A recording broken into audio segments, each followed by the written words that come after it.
Good afternoon. By now, most of you are aware that next weekend, July 31st to August 2nd, we will be hosting our Taste of Orland.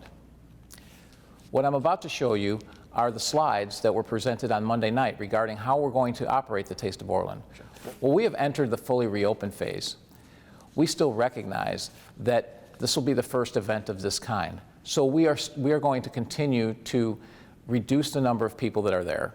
And we're actually going to follow what was the state's guidelines for outdoor events, which is to hold the capacity at 20%. So instead of our normal capacity, we will be at 20% of that capacity. These slides will walk you through how we arrived at that number and let you know how this is going to be done, so there are no surprises on the night of the Taste of Orland. So the 2020 Taste of Orland, the site plan, what we looked at is we looked at the grounds, we looked at the lawn seating, and we looked at the asphalt areas. As you can see, the grounds, when using the CDC recommended 113 square feet per person, results in about 1,700 people. Lawn seating, 900 to 1,350, and that's 4 to 6 attendees per pod. We put pods together that were 8 by 8 feet, which allows you to sit 4 to 6 people, recognizing that people will show up in groups.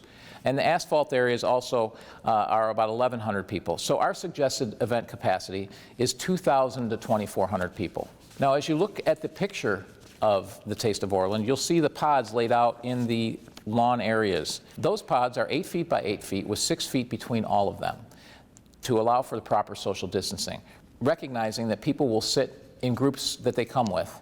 And this will allow for additional seating. As you can also see on this, the establishments, the restaurants, are going to be spaced out more than they normally have been, and there's going to be one-way aisles on the outside, and the inside aisles are wide enough for two-way aisles.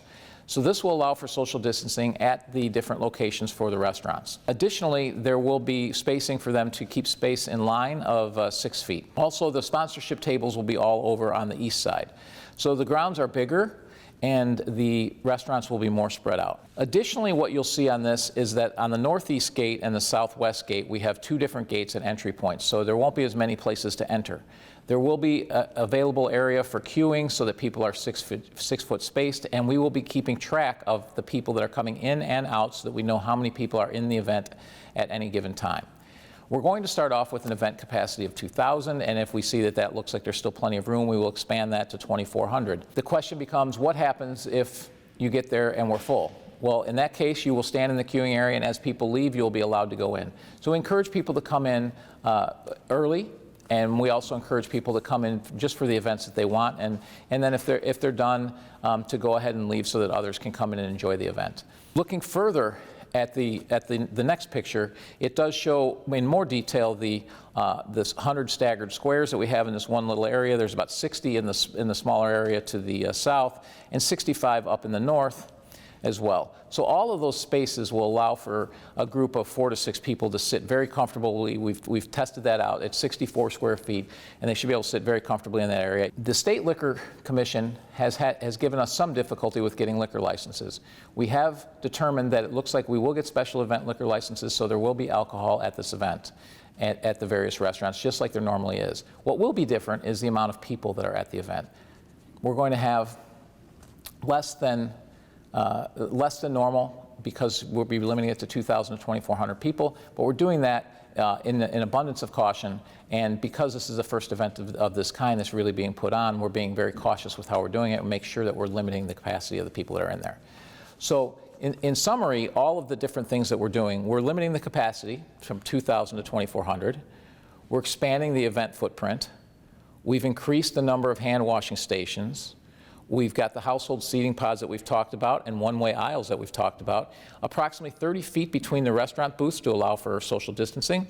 The restaurant lines will include social distancing line queues, so the 6 feet queues that you've been accustomed to seeing. The two main gates will also have those queues. The Civic Center will have a capacity limit with only one way in and one way out. Our gate staff will be wearing face shields and masks. Event staff will wear masks when they can't achieve social distancing, and we recommend that you do the same. If you can't achieve social distancing, then please wear a mask. Porta potties will be spread throughout the grounds and maintained by our custodial contractor. The amphitheater will have a capacity limit as well as ushered seating and using the rows as one-way aisles. We'll frequently be cleaning and disinfecting the the hard surfaces like door handles and tables, the kids' day games and those things. There will be no dance floor this year in front of the stage, again for social distancing. The stage area will be fenced off so that attendees stay within the seating pods and do not get close to the stage. And the entry gate signage will continue to notify, and there'll be plenty of reminders of people with COVID-19 symptoms to not enter the taste. I will encourage everyone, if you're sick, stay home. Let's not get anyone else sick, whether it's COVID or something else. I think that's something that we've all learned is that if you're sick, please stay home. At the end of the day, I know that there are plenty of people who are concerned about hosting this event. We need to return to normal.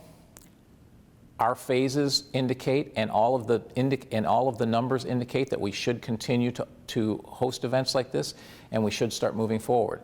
But we recognize the fact that this is the first event of this kind, and so that's why we're limiting capacity to 20%, as the state recommends in the current phase that the judge voided as part of a court hearing. So we're trying to do everything we can to make people feel comfortable. At the end of the day, if you're comfortable to come, please enjoy it, please be considerate of others. If you're not comfortable, we look forward to seeing you next year. Thank you very much.